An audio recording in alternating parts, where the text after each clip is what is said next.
Hi friends, welcome to Thiruvarur திருவபி channel. எல்லாரும் எப்படி இருக்கீங்க? எல்லாரும் நல்லா இருக்கணும்னு இறைவனை வேண்டிக்கிறேன். இறைவனை நினைக்கும் ஒவ்வொரு நிமிஷமும் நம்மளோட வாழ்க்கையில் மனசுக்கு ஒரு விதமான சந்தோஷம், நிம்மதி கிடைக்கும். வாழ்க்கையில் எவ்வளோ பிரச்சனை இருந்தாலும் சில நிமிஷம் ரொம்பவே அமைதியாக அந்த கடவுளை நினச்சி நம்ம அமரும்போது நம்ம மனசில் இருக்க பாரம் எல்லாமே கொஞ்சம் கொஞ்சமாக குறையிறத நம்மளால் உணர முடியுங்க.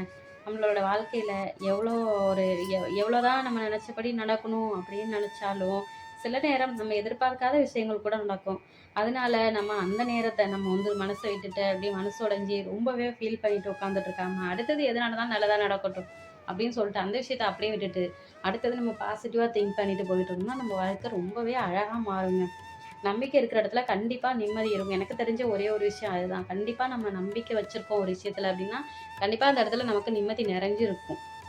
நம்மளோட வீட்டில் எப்போதுமே சந்தோஷம், மனநிறைவு, நல்ல எண்ணங்கள் நிறைஞ்சிருக்கணும்னு அந்த இறைவனை வேண்டிக்கலாம். ஒரு வீட்டை அழகாக வச்சிருக்கிறது மட்டும் ஒரு அழகு இல்லைங்க. அந்த வீட்டில் இருக்கிறவங்களோட ஒவ்வொரு மனசையும் நம்ம அழகாக புரிஞ்சுக்கிட்டு அவங்களுக்கு தகுந்தாற்போல் நம்ம அந்த வாழ்க்கை நடத்தும் போது அதில் கிடைக்கிற சந்தோஷம் அதுதாங்க ரொம்பவே அழகு. நம்மளுக்கு எவ்வளவோ கஷ்டங்கள் இருக்கும். பெண்கள்னாலே கஷ்டம். வீட்டில் எல்லாருக்கும் வேலைகள், வீட்டு வேலைகள் இருக்கும். குழந்தைங்கள கவனிக்கணும். நிறைய விஷயங்கள் பெண்களுக்கு இருக்கும் தான். அதற்காக நம்ம வீட்டில் ஒவ்வொருத்தருக்கும் ஒவ்வொரு சொல்லுவாங்கள்ல, அந்த குணங்கள்லாம் ஒவ்வொருத்தருக்கும் ஒவ்வொரு மாதிரி இருக்கும். அவங்களுக்கு தகுந்தாற்போல் நம்ம இவங்க இப்படி தான், இவங்ககிட்ட இப்படி தான் நடந்துக்கணும் அப்படின்னு சொல்லிட்டு நம்ம மனசுக்கு தகுந்தாற்போல் நம்ம நடந்துட்டு போயிட்டு இருந்தோம்னா பிரச்சனைக்கு வேலையே இல்லைங்க. ஒரு பிரச்சனையும் இல்லாமல் வீடும் ரொம்பவே அழகாக அமைதியாக இருக்கும். நம்மளோட மனசும் அமைதியாக இருக்கும். நம்ம வீடு இன்னுமே ரொம்பவே மகிழ்ச்சியாக அந்த மகாலட்சுமி கடாட்சத்தோட நம்ம வீடு இருக்கும். மகாலட்சுமி விரும்புறது ஒன்றே ஒன்று என்ன, எந்த வீட்லேயும் சண்டை பிரச்சனைகள், இன்னும் தேவையில்லாத வார்த்தைகள் இதெல்லாம் எந்த ஒரு வீட்டில் தவிர்க்கப்படுதோ அந்த வீட்டில் மகாலட்சுமி வாசம் செய்வாங்கன்னு சொல்லுவாங்க. அதுதாங்க உண்மையே. அந்த மாதிரி நம்ம எந்த அளவுக்கு ஒரு வீட்டில் உள்ள பெண்களை ஒரு மகாலட்சுமி மாதிரி எந்த ஒரு வீட்டில் மதிக்கப்படுதோ அந்த வீட்டில் மகாலட்சுமி தாயார் வாசம் செய்வாங்க. நிரந்தரமாக அந்த வீட்டில் இருப்பாங்க. அதுதான் உண்மையே. ஒருத்தர் அன்பா பேசுறது, தேவையில்லாத கோபத்தை தவிர்க்கிறது, மற்றவர்களோட மனசை புரிஞ்சு நடந்துக்கிறது, இது மட்டும்தாங்க ஒரு வீட்டுக்கு அழகே. ஒரு வீட்டுக்கு ஒரு அழகான விஷயம், அந்த வீடு ரொம்பவே அழகா இருக்கு அப்படின்னு சொன்னாவே இந்த ஒரு விஷயம் புரிஞ்சுக்கிட்டாலே போதும். நான் அப்படிதாங்க ஓட்டிட்டு இருக்கேன். எல்லாருக்கும் பிரச்சனைகள் எல்லாமே வரதான் செய்யும். அந்த மாதிரி எனக்கும் நிறையவே பிரச்சனைகள், நிறையவே கஷ்டங்கள் எல்லாமே வரும். அது எல்லாத்தையுமே விட்டுட்டு அடுத்த விஷயம் என்ன, நம்ம எதை பண்ணால் நமக்கு நிம்மதி கிடைக்கும், எதில் நம்மளோட சந்தோஷம் இருக்குது, நம்ம ஒரு கஷ்டம் ஒரு கவலைகள் அதெல்லாம் மறக்கணும் அப்படின்னா அடுத்தது நம்ம என்ன பண்ணணும் அதை தாங்க நான் யோசிப்பேன்.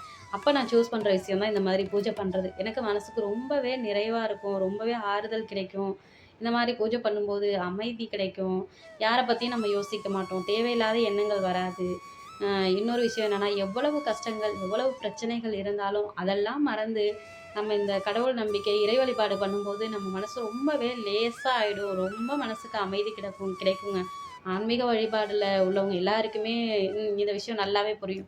அந்த மாதிரி தாங்க நானும் பண்ணிகிட்ருக்கேன். என் மனசுக்கு ஏதாவது ஒரு கஷ்டம்னா கண்டிப்பாக நான் அதை இறைவன்கிட்ட போயிட்டு சொல்லிவிட்டு அவங்க கிட்ட வேண்டுதல் வச்சு 2 நிமிஷம் அவங்க கிட்ட தியான நிலையில் அமைதியாக இருந்தேன்னா என்னோட மனசில் உள்ள கஷ்டம் எல்லாமே குறைஞ்சிடும். ரொம்பவே லேசாகிடும். நீங்களும் இந்த மாதிரி ட்ரை பண்ணி பாருங்கள். நான் ஒவ்வொரு பெண்களுக்கும் ஒன்றே ஒன்று சொல்லிக்கணும்னு ஆசைப்பட்றேன். வீட்டில் உள்ள பெண்களுக்கு எல்லாருக்குமே வேலைகள் அதிகமாக இருக்க தான் செய்யும். அதே சமயம் நமக்கு வேலை இருக்குது, நம்ம வீட்டு வேலைகள், அடுத்தது என்ன பண்ணணும் அடுத்தது என்ன பண்ணணும்னு ஓடிட்டே இருக்காமல் நம்மளோட உடல்நிலையை ரொம்பவே கவனமாக அக்கறையாக கவனிச்சுக்கணும். ஏன்னா நம்மளை நம்பி தான் நம்மளோட குடும்பங்கள் இருக்குது, நம்ம குடும்பங்களை நம்பி தான் நம்ம இருக்கோம். இதுதானே வாழ்க்கையே. நம்ம குழந்தைகளுக்காகவோ நம்ம கணவருக்காகவோ நம்மளும் ஆரோக்கியமாக அவங்களையும் ஆரோக்கியமாக பார்த்துக்கணும். ஃபஸ்ட்டு நம்ம ஆக்டிவாக இருக்கணும். அதுதான் ரொம்பவே முக்கியம். அப்போ தானே எல்லாரையும் நம்ம நல்லா பார்த்துக்க முடியும். அதனால் எப்போவுமே வேலை வேலை வேலைன்னு ஓடிட்டே இருக்காமல் நம்மளோட உடலில் கொஞ்சமாவது கவனம் செலுத்தணும். எல்லா பெண்களுக்கும் அது ஒன்று மட்டும் நான் சொல்லிக்கிறேன். நான் அந்த மாதிரி தாங்க இருந்துட்டு இருந்தேன். எப்படின்னா வீட்டு வேலைகள் ஓடிட்டே இருப்பேன். என்னை பற்றி யோசிக்கவே மாட்டேன். என்னோடய தனிப்பட்ட பிரச்சனைகள் அந்த மாதிரி எனக்கு ஏதாவது உடம்பு முடியல, ஏதோ டயர்டாக இருக்குது அப்படின்னு சொன்னால் கூட ஒரு ரெஸ்ட் எடுத்துக்குவோம். ரொம்பவே டயர்டாக இருக்கே ரெஸ்ட் எடுத்துக்குவோம் அப்படின்னு தோணாது. அடுத்தது பசங்களுக்கு பார்க்கணும், வீட்டு வேலைகள் இருக்குது அப்படின்னு சொல்லிட்டு இந்த மாதிரியே மெயின்டைன் பண்ணிவிட்டு ஓடிட்டுருப்பேன். அது மாதிரி இருந்ததுனாலவே எனக்கு நிறையவே உடம்புல ஏதாவது சின்ன சின்ன பிரச்சனைகள் இந்த மாதிரி வந்துகிட்டே இருந்துச்சு. அதுக்காக தான் சொல்கிறேன், ரொம்பவே கவனமாக இருங்க. அவங்கவுங்களோட உடல்நிலையை அவங்க தான் பார்த்துக்கணும். நமக்கு என்ன பண்ணுதுன்னு நமக்கு மட்டும்தானே தெரியும். நம்ம சொன்னால்தான் அடுத்தடுத்து நம்ம ஹஸ்பண்டுக்கோ நம்ம வீட்டில் உள்ளவங்களுக்கோ எல்லாருக்குமே தெரிய வரும். ஆக நம்மளுக்கு என்ன பிரச்சனை, நமக்கு என்ன பண்ணுது, என்ன அதுக்கு தகுந்த மாதிரி என்ன பண்ணணும் அப்படின்னு அடுத்த ஸ்டெப் என்னவோ அதை கண்டிப்பாக யோசிக்கணுங்க. எதில் நம்ம கவனம் இல்லைனாலும் நம்மளோட ஆரோக்கியத்தில் ரொம்பவே கவனமாக இருக்கணும்னு எல்லா பெண்களையும் கேட்டுக்கிறேன். அப்புறம் நம்ம ஏற்கனவே இருக்கிற ஒரு நல்ல விஷயங்கள எண்ணி பார்த்தாலே நம்ம வீட்டில் வாழ்க்கையில் எவ்வளோ ஆசீர்வாதங்கள் இருக்குது அப்படிங்கிறத புரிஞ்சுக்க முடியும். அதனால் குறைகளை எண்ணி வருத்தப்படாமல் கிடைச்ச ஒரு நல்ல ஒரு சந்தோஷத்தை நினச்சி நன்றி சொல்லி அழகாக எல்லாருக்கிட்டேயும் பழகுவோம், அன்பாக பழகுவோம், நம்மளால் முடிஞ்ச அளவுக்கு நல்லது பண்ணுவோம். ஆனால் ஒரு ஒரு பெண் வந்து ஒரு பொறுமையாகவும் அன்பாகவும் அக்கறையாகவும் ஒரு குடும்பத்தை அழகாக வச்சுக்கிறது. அதனால் பெண்கள் தங்களையும் கவனிச்சுக்கணும் அப்படின்னு சொல்லி தாங்க நான் திரும்ப திரும்ப கேட்டுக்கிறேன். எல்லாரும் ஓடிக்கிட்டே இருக்கும்போது நம்மளோட மனசுக்கு கொஞ்சம் ஓய்வு கொடுக்கணும் இல்லைங்களா? சில நிமிடம் அமைதியாக இருப்பது, அப்புறம் வந்து கடவுளை நினச்சி நமக்கு பிடிச்ச விஷயங்களை செய்கிறது, இது எல்லாமே வாழ்க்கையில் ரொம்பவே முக்கியமானது தான். வாழ்க்கையில் எத்தனை சோதனைகள் வந்தாலும் எதுவும் கடந்து போயிடும் அப்படிங்கிற ஒரு நம்பிக்கை எல்லாருக்கும் இருக்கணும். இன்னைக்கு கஷ்டம் இருக்கும், நாளைக்கு ஒரு விஷயம் நம்மளோட வாழ்க்கையில் ரொம்பவே அழகாக நடக்கும்போது அதை நினச்சி நம்ம சந்தோஷப்படுவோம். இன்னொன்று என்னென்னா, நம்மளோட வாழ்க்கையில் ஒரு நல்ல ஒரு பாடமாகவும் இருக்கும். நமக்கு ஒரு கஷ்டம் வரும்போது அதை வந்து நம்ம அந்த கஷ்டமாகவே எடுத்துக்காமல் நம்ம கடந்து போகும்போது ரொம்பவே சூப்பராக அழகாக மாறும். அதனால் எந்த சூழ்நிலையிலும் நம்மளோட நம்பிக்கையை விட்டுறவே கூடாதுங்க. எனக்கு தெரிஞ்ச ஒரே ஒரு விஷயம் அதை தான் சொல்கிறேன். இன்னொன்று என்னென்னா, நம்ம தைரியமாக இருக்கணும். ஒவ்வொரு பெண்களுமே மனசு தைரியத்தோட எல்லா விஷயத்தையும் நம்மளால் சமாளிக்க முடியும், எல்லாத்தையும் நம்மளால் ஃபேஸ் பண்ணி வர முடியும் அப்படிங்கிற ஒரு எண்ணம் இருந்தாலே போதும், வாழ்க்கை ரொம்பவே சிறப்பாக இருக்கும். அப்புறம் இந்த வீடியோ உங்களுக்கு பிடிச்சிருந்துச்சுன்னா எனக்கு கமெண்ட்ஸில் சொல்லுங்கள்.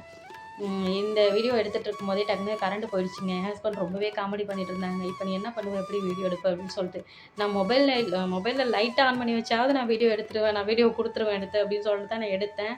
இந்த வீடியோ ஆனால் எப்போ அப்லோட் பண்ண போகிறேன்னு தெரியல. வீடியோ பிடிச்சிருந்தா லைக் பண்ணுங்கள், மறக்காமல் சப்ஸ்கிரைப் பண்ணிவிடுங்க. இன்னும் உங்கள் ஃப்ரெண்ட்ஸ் அண்ட் ஃபேமிலிக்கும் ஷேர் பண்ணுங்கள். நிறைய பேர் வீடியோ பார்க்குறீங்க, வியூஸ் போகுது, ஆனால் ஏன் கமெண்ட்ஸ் பண்ண மாட்டேங்கிறீங்கன்னு தெரியல. கமெண்ட்ஸ் பண்ணுங்கள் ஃப்ரெண்ட்ஸ். எனக்கும் ஆறுதல் கொடுங்க, எனக்கும் சப்போர்ட் பண்ணுங்கள். இன்னொரு வீடியோவில் பார்க்கலாம்.